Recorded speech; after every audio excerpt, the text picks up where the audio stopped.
ওম পার্থায় প্রতিপদিতাং ভগবতে নারায়ণেন স্বয়ং বেসরকরিতাং পুরাণমন্য মধ্য মহাভারতম অদ্বৈতমৃতবর্ষিণীং ভগবতীম অষ্টাদশাধ্যায়িনীং তাম অর্জুনদায়ীং ভগবতী গীতে পাপপ্রত্যাশিনীং নমস্তে ব্যাস বিশাল বুদ্ধে ফুল্লারবিন্দায় তপত্র নেত্র জৈনতায় ভারত তৈল পুণ্য প্রজ্জ্বলিত জ্ঞানময় প্রদীপ পূর্বান্নবারিজতায় তত্র পুত্রে কপনায় জ্ঞান মুদ্রায় কৃষ্ণায় গীতামৃত দিয়ে নমো সর্বোপনিষদ গমদগ্ধক বালানন্দন বার্তবর্ষদুর ভক্ত দুগ্ধাঙ্গিতে মিতাং মহৎ বসুদেব বসুতং দেবং কংসচানন মর্দনম দেবকী পরমানন্দ কৃষ্ণ বন্দে জগদ্গুরুম বিশ্বধরণতটা জয়দ্রত জল গান্ধর নীলোৎপল ষোল গ্রহপতি ত্রিবের ভবনী কর্মণ বেলাকুলা অশ্বত্থম বিকর্ণ ঘোর মকর দুর্যোধন বর্তিনী সৌতিন্য কলু পাণ্ডবের নদীকৈ বর্তকে কৃষবে পরাশর্য বছর হরজ মলঙ্গিতার্থ গন্ধোৎকটং নানাখ্যান কর্কেশন মরিগত নমোদন মোহিতম লোকে সজ্জন ষটপদৈরৌরবৈয় মহানুদাম বদ বরদ পঙ্কজং কলিমল প্রদং শ্রীহসে মুখাং করতি ভাচনং বঙ্গং লঙ্ঘয়িতে গিরিম যদে গিরিপাদমং বন্দে পরমানন্দ মাধবম যদে ব্রহ্মা পুরেন্দ্র রুদ্র মঞ্জনন্দী দিব্যস্তবৈ বেদ সাঙ্গ ক্রম উপনিষদে গায়ত্রী যত সমাগম জ্ঞান অবস্থিত তত কথা নাম অনুসবচ্ছন্দি জানি যজ্ঞ যশন্দন না বিদসরা সুতমতে বায় তস্মামি নমো নমো ওম ভগবতে বাসুদেবায় নমো। শ্রীমদ্ ভগবদ গীতা প্রথম অধ্যায় প্রথম শ্লোক দিয়ে আমি শুরু করি। ধর্মক্ষেত্রে কুরুক্ষেত্রে সমবেত যুধিষ্ঠির মহামেক পাণ্ডবস্যৈব কিং কুর্বত সঞ্জয়। ভগবান শ্রীমদ্ ভগবদ গীতার প্রথম অধ্যায় ধৃতরাষ্ট্র উবাচ। ধৃতরাষ্ট্র জিজ্ঞাসা করলেন কার কাছে? সঞ্জয়ের কাছে। সঞ্জয়কে ব্যাসদেব কর্তৃক সঞ্জয়কে জ্ঞান চক্ষু প্রদান করা হয়েছে, কাছে আলোচনা করবেন।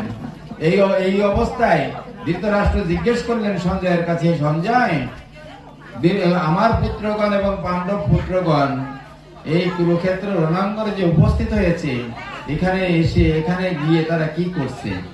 অর্থাৎ এই যে ধৃতরাষ্ট্রকে জন্মান্ধ ধৃতরাষ্ট্র, আমরা কিন্তু সেই ধৃতরাষ্ট্রকে শুধু জন্মান্ধ বলবো না, আমরা আমাদের নিজেকেও আমরা জন্মান্ধ বলবো। অর্থাৎ এই জন্মকর্ম, আমরা এই পৃথিবীতে এসে যদি আমরা জন্ম কর্ম আমাদের সকল কিছু আমরা যদি না জানতে পারি, আমাদের জন্ম কেন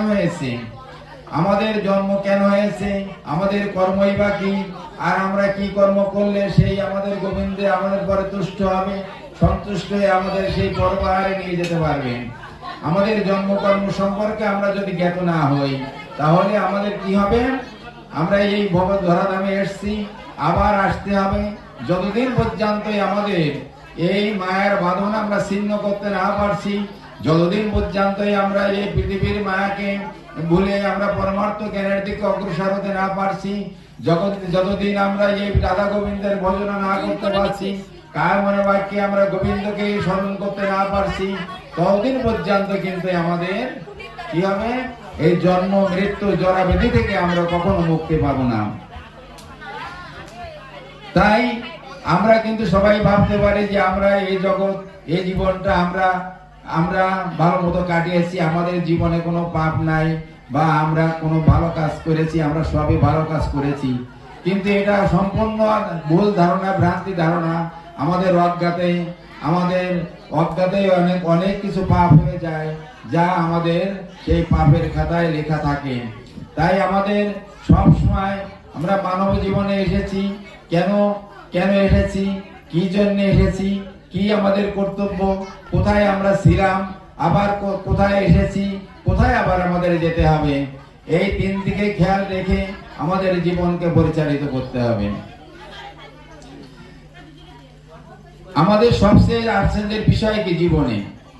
আশ্চর্যের বিষয় হচ্ছে আমরা নিজেদেরকে কখনো ভাবি না যে আমাদের মৃত্যু। আমাদের এই কথায় একদিন কে বক রূপী সেই ধর্মরাজের কাছে জিজ্ঞাসা করেছিল। ধর্মরাজ জিজ্ঞাসা করেছিল কার কাছে? যুধিষ্ঠিরের কাছে। বক রূপী ধর্মরাজ ছলনা করে যুধিষ্ঠিরের কাছে জিজ্ঞাসা করেছিল যে তুমি বলো সবচেয়ে এই বিষয়ে, এই পৃথিবীতে সবচেয়ে আশ্চর্যের বিষয়টা কি? তা সবচেয়ে আশ্চর্যের বিষয় হচ্ছে কি, যে আশ্চর্য আমাদের আজকে যে বিষয়গুলো হচ্ছে যে আমাদের এই জন্ম মৃত্যু, এই যে দৈনন্দিন কতজন এই যে শ্মশান যাত্রায় যাচ্ছে, শ্মশান ঘাটে পড়ে যাচ্ছে, অথচ সেই দৃশ্য আমাদের অবলম্বন করে, সেই দৃশ্য আমাদের দর্শন করে আমাদের মনেও একবার আমরা ভাবি না যে আমাদের জীবনের শেষের পরিণতি এইভাবে আমাদের যে শেষ যাত্রায় করতে হবে, আমাদের সেই শ্মশান যাত্রায় আমাদের যেতেই হবে। শ্মশানই হচ্ছে আমাদের জীবনের, আমাদের এই মানব জীবনের শেষ ঠিকানা। ওখানে গেলেই আমাদের আর পার্থিব এই দেহটা আর এই নশ্বর দেহটা ওখানে পুরো ভস্মসাৎ হয়ে যাবে। তাই সবচেয়ে আশ্চর্যের বিষয় হচ্ছে আমরা দৈনন্দিন কখনো একটু মনে করি না, আমরা মায়ের বসে ভুলে থাকি, আমরা মায়ায় আমরা ভুলে থাকি, কখনো আমরা সেদিকে একটুও খেয়াল করি না। আমাদের যে এই যে নাম, এই যে ধর্ম কর্ম, আমরা অনেক সময় ভাবি যে আমাদের জীবনে অনেক সময় আছে, কিন্তু কার জীবনে যে কখন সেই নিয়তি, সেই শেষের দিন লিখে রেখেছে এ কথা আমরা কিন্তু কেউ বলতে পারি না। কেমন ভাবে যে আমরা কি জানি একটা আমাদের জীবনটা কেমন, একটা পদ্মপত্রের ন্যায়, পদ্মপত্রের উপরে যদি একটা শিশির বিন্দু জমতে জমতে এক ফোঁটা জল জমা হয়, সামান্য কি হয়, এই জলের ফোঁটাটা আস্তে গড়ে পড়ে। তদ্রূপ আমাদের জীবনে আমরা যখন আমাদের এই জীবনটাও তদ্রূপ, আমরা কখন যে এই জীবনের পরিসমাপ্তি হয়ে যাবে তা আমরা কিছুই বুঝতে পারি না। তাই সবাই আমরা সাবধান হব, সবাই আমরা এই শাস্ত্র মতো কাজ করব। যদি বলি যে আমাদের এখন সময় আছে, আমাদের জীবনে অনেক সময় আছে, আর কত সময় আছে, হয়তো 10 বছর বাঁচতে পারি, হয়তো 10 দিন নাও বাঁচতে পারি। তাই এখন যদি বলি যে আমাদের বহু সময় আছে, আমরা এখন করবো না, সাধন ভজন করবো না, আমরা বৃদ্ধ বয়সে সাধন ভজন করবো। কিন্তু বৃদ্ধ বয়সে সাধন ভজনের দিন নয়, কারণ দেখো আমার বয়স আসে আর বৃদ্ধকালে কৃষ্ণ ভজে জমের দর আসে। আমাদের এখন বৃদ্ধকাল, আমরা এখন শাস্ত্র পড়ি, আমরা কৃষ্ণ ভজনা করি, নাম গুণগান করি। কেন করি? যে আমাদের যম রাজা যাতে আমাদের সেই অতিরিক্ত শাস্তির থেকে, নাম করলে, হরি বল করলে, হরে কৃষ্ণ বললে কি হয়? সবাই একটু মন দিয়ে শোনা হচ্ছে কার কাছে? ব্রহ্মার কাছে। যে ব্রহ্মাদেব তুমি বলো যে নাম করলে কি হয়? এই কলিযুগে যে গৌরাঙ্গ মহাপ্রভু বলে গেলেন যে নামই একমাত্র গতি, নামই সব, নাম করলে আমাদের মুক্তি, নাম করলে আমাদের ব্রহ্মবেদী থেকে আমরা মুক্তি পাবো, নাম করলে আমাদের কি হবে? কোনো শোক থাকবে না, দুঃখ থাকবে না, জরা বেদি থাকবে না। নাম করতে করতে আমাদের যদি জীবন ত্যাগ হয়ে যায়, আমরা সাধন ভজন শুরু করতে পারি।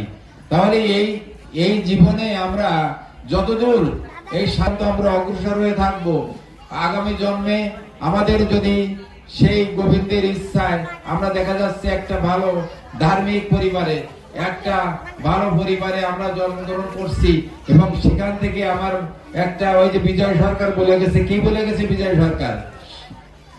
সরকার বলে গেছে যে আবার যদি পাঠাও দয়াল এবং সংসারে একজন কৃষ্ণ ভক্ত মায়ের গর্ভে আমায় জন্ম দিও মোরে। তাহলে একজন কৃষ্ণ ভক্ত মায়ের গর্ভে আমাকে জন্ম দিও। তাহলে কি হবে? একটা কৃষ্ণ ভক্ত মায়ের গর্ভে যদি আমরা জন্মগ্রহণ করতে পারি, তাহলে কি হবে? আমার মা ছোটবেলা থেকেই আমাকে সেই কৃষ্ণটুকু আমরা অগ্রসর হয়ে থাকবো। পরবর্তী জীবনে আমাদের সেখানে যেখানে জন্ম হোক না কেন, এবং সেখানে এমন জায়গায় জন্ম হবে আমাদের পাপ আছে, পাপের প্রায়শ্চিত্ত আমাদের করতে হবে, পাপের ফল আমাদের ভোগ করতেই হবে।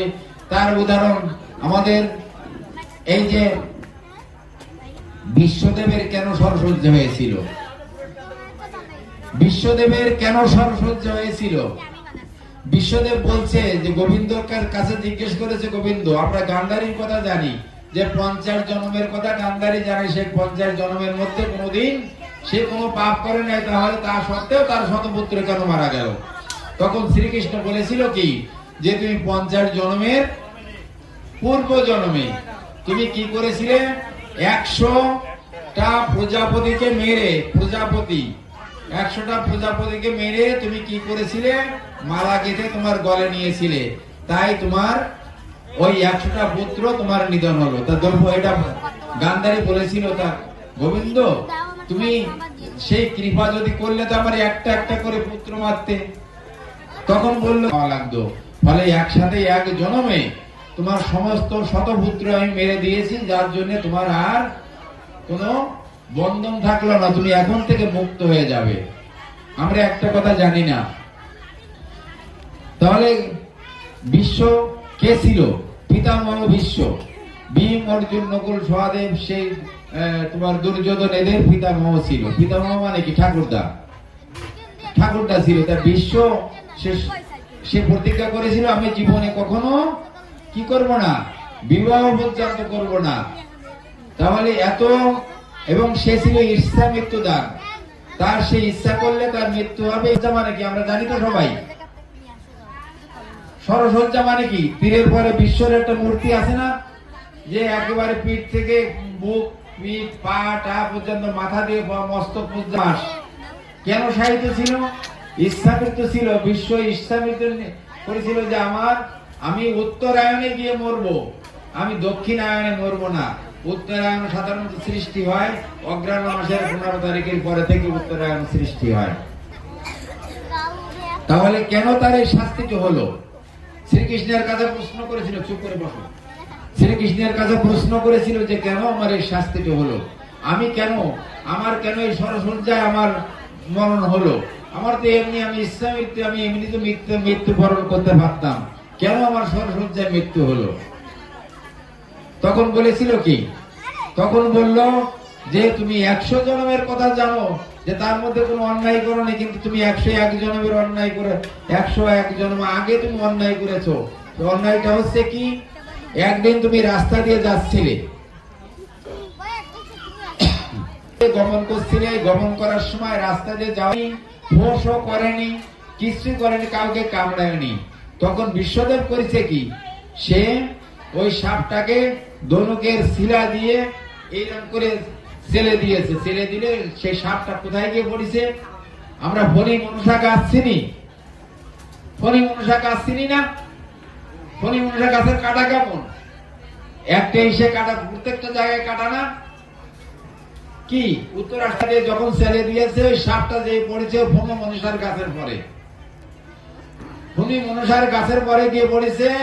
ওখানে সে ওই তীর যেমন বিদ্ধ হয়ে রয়েছে, ওখানে সাপটা ওখানে বিদ্ধ হয়ে রয়েছে। ওই সাপটা ওইভাবেই তার মৃত্যু হয়ে গেছে। সে সাপটা আর ওখান থেকে সরতে পারেনি। তাহলে দেখি তো বিশ্বের অভিশাপ কোথায়? তাই সাপটা অভিশাপ দিয়েছে বিশ্বকে, যে তুমি যেমন আমাকে আজকে এই কাটার যন্ত্রণার মতো যন্ত্রণা দিয়ে তোমার মৃত্যু হবে। কি মিলল তো কথা? তাহলে এইভাবে বিশ্ব, এই জন্য বিশ্ব সরসজ্জা হয়েছে এবং বিশ্ব এইভাবে তার মৃত্যু হয়েছে। এখন আমি যে কথা প্রথমে বলছিলাম, যে হরি নাম করলে কি হয়? নারদকে ব্রহ্মার কাছে জিজ্ঞেস করছে হরি নাম করলে কি হয়। এখন ব্রহ্মা চিন্তা করছে মনে মনে, আমি যদি বলি তাহলে কম বলা হতে পারে, আমি যদি বলি যে এই করলে হরি নামের এই গুণ, ওই গুণ, এই গুণ, তাহলে তো কমও থাকতে পারে। তা আমি বললো কি যে না, আমি বলতে পারবো না। ব্রহ্মা বললো আমি বলতে পারবো না, তুমি যাও। চতুর্মুখ ব্রহ্মা বললো তুমি পঞ্চমুখ শিবের কাছে যাও। শিবের কাছে গেল। শিবের কাছে গেলে শিব বলতেছে এই নাম, এই যে তুমি তো সবসময়, শিব কি বিনা যন্ত্রে কি করতো? বিনা যন্ত্রে না, সে সবসময় রাম নাম জপ করতো না, হরি নাম জপ করতো না? তো সবসময় শিব নাম জপ করে। দেখো নাম করলে কি হয়? শিবও মনে মনে চিন্তা করছে যে আমি যদি বলি যে নাম করলে এই হয়, নাম করলে মুক্তি মেলে, নাম করলে ব্রহ্মভেদী মেলে, তাহলে আমার হয়তো কমও থাকতে পারে। নামের মহিমা আমি তো সম্পূর্ণ বলতে নাও ভাবতে পারবো না। তাকে অন্য জায়গায় পাঠায় দেয়। কোথায় পাঠালো? পাঠায় যে স্বয়ং বিষ্ণুর কাছে। যে বিষ্ণুর নাম করলে সমস্ত দুঃখ হরণ হয়ে যায়, সেই বিষ্ণুর কাছে যখন পাঠিয়েছে, বিষ্ণু করছে দেখো আমি নামের মহিমা বলতে পারবো না। তা কোথায় যাবা? তুমি ঈশ্বর কাছে যাও, মহালক্ষ্মীর কাছে যাও। তুমি সেখানে গিয়ে তুমি শোনো নাম করলে কি হয়। তাহলে নারদ গেছে আবার মহালক্ষ্মীর কাছে। মহালক্ষ্মীর কাছে গিয়ে জিজ্ঞেস করছে যে নাম করলে কি হয়। তা বলছে নাম করলে কি হয় আমি জানি না, আমি যেটুকু জানি সেটুকু বললে হয়তো কম বলা হবে। তাহলে আমি বলতে পারছি না, আমি বলতে পারবো না। তুমি নাম করলে কি হয়, তোমরা এক কাজ করো, তুমি যমলোকে যাও। যমলোকে যাও। কোথায়? যমলোক মানে কোথায়? যমরাজার সেই যমলোকে যাও, যেখানে